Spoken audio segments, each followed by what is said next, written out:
ارے غلامان مصطفیٰ کا اگر یہ شان ہے تو یہ آقا کیسے ہوں گے؟ جہاں ذکر خیر الانام ہوتا ہے وہاں عرش سے رحمتوں کا نزول عام ہوتا ہے۔ اس سے بڑھ کے حاجی صاحب کے لیے اور کون سی چیز ہو سکتی ہے کہ جہاں اس نے سارا کچھ صدقہ جاریہ کے ناطے تا دور قیامت یہ زمین گواہی دے گی، یہ پتھر گواہی دیں گے، یہ مخلوق گواہی دے گے، اللہ کی نورانی مخلوق گواہی دے گی کہ یہ واقعہ ہوا تھا۔ اس پہ ایک فتنہ قتل سے برا ہے، لیکن جو ادا یہ ہوئی تو سیرت صحابہ جلد نمبر 3 صفحہ 447 پر جاتے جاتے ادا ایسی ہو گئی بولے سرات کی پاک باغوں میں جا چکے میرے حاجی آپ کو اللہ جنت کی باغوں کی سیر کرائے اور عبدالآباد اسی میں بسائے۔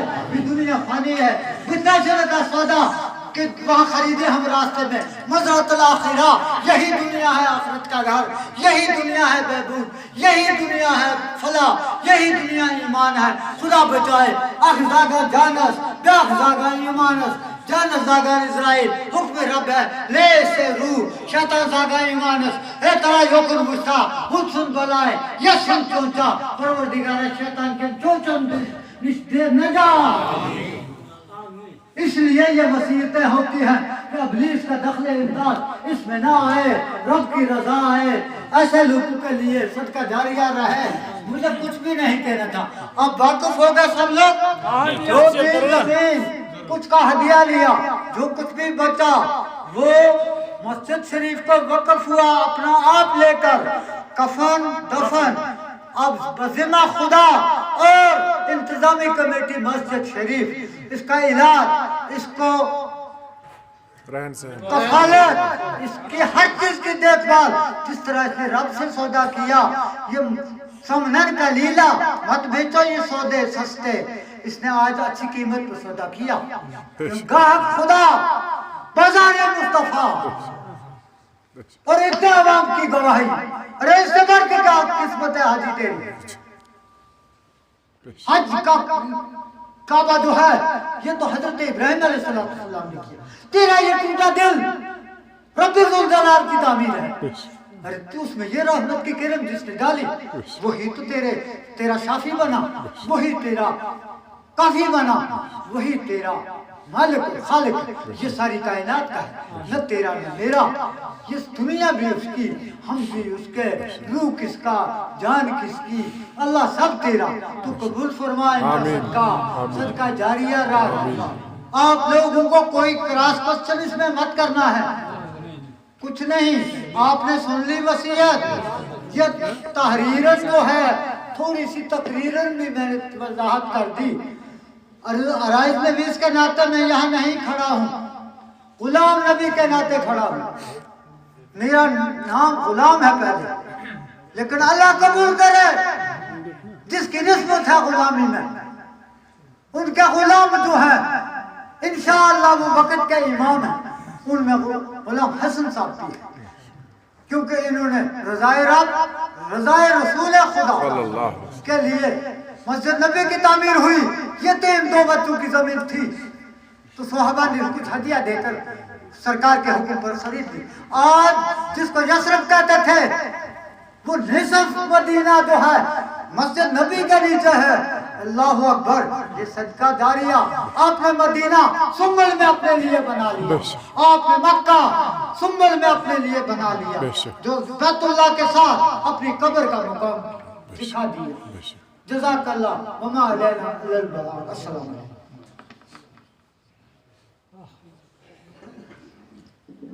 میں اردو کی اور گجر پائی کے دن نہیں سمجھیا، میں نہ کہوں گوجری میں 2 لفظ سارا سمجھ گیا، میرا نال رہا نکا جڑا تم میں سوچو پڑے گڑے تے ماننا کریے مت آنکھے میں پڑیا، رب کا ہر دوبارے ہمیشہ ڈول دیوے تل کڑیا، تکبر کی ایک ذرا بھی آئی تو الٹ کر رکھ دیتا ہے۔ تو جاگتا رہیا اس مسجد نا مثالی خدا بڑھاوا گا، جت ہم خادمہ کی ضرورت ہوئی اگر زندگی نے ساتھ دیتا ہم تارے نال رہاں گا۔ اس کا تیری بولی بولنا ہے ہمارا قبیلہ کا لوگ ہے، ہمارا بھائی ہے، اور مسلمان کے واسطے جو ہے کہ مشرق مغرب شمال جنوب مسلم ایک ہے، ہمارا رب بھی ایک ہے، ہمارا رسول پاک صلی اللہ علیہ وسلم ایک ہے۔ تو یہ اللہ کی گھر کی تعمیر کی بات ہو رہی ہے، تو اس میں جو کچھ کہنا تو میرا اندازہ کہ میں کہہ نہیں سکیا، اگر زبان میں یہ انزل مہد ماما آوین ہوتا ہے، مہد ماما میں یہ انزل آتمز مہد ماما میں یہ انزل آتمز یہ آوین کا بھی نہیں ہوتا۔ اللہ یہ سودا ہر ایک نا میرے سمیت کرنے کی توفیق دے، تو اللہ قبول ہے عزیز صاحب کی یہ آخری وصیت، تو خدا ان کی شفاعت کو ذریعہ بے جو قطع اراضی اور یا جائیداد بڑھاتا ہے، اس میں کوئی دکان تھا بی بی بسیط کا ہے، اس میں ان کا مرلوب بچے تو بی بی بسیط کا ہے، جو کچھ منقولہ غیر منقولہ ہے اللہ تیری رضا کے لیے حدیث نے وقف کیا تھا۔ مجھے حاجی صاحب کا حکم تھا کہ تو دعا زبانہ کے بچوں تشریح کریے وسیع کتے کے لکھو، میں وہی لکھا جس سے کیا میں وہی بولیا جو عوام نے سنا۔ السلام علیکم۔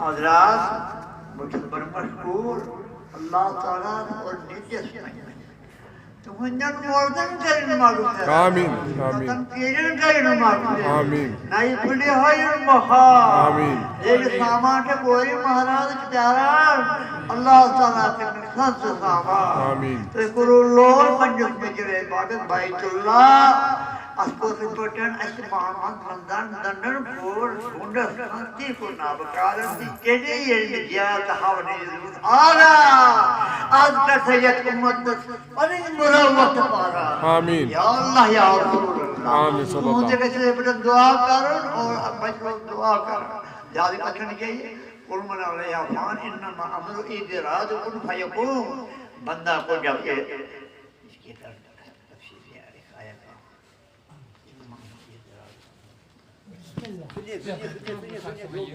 إنما أمره إذا أراد شيئا أن يقول له كن فيكون. إنما أمره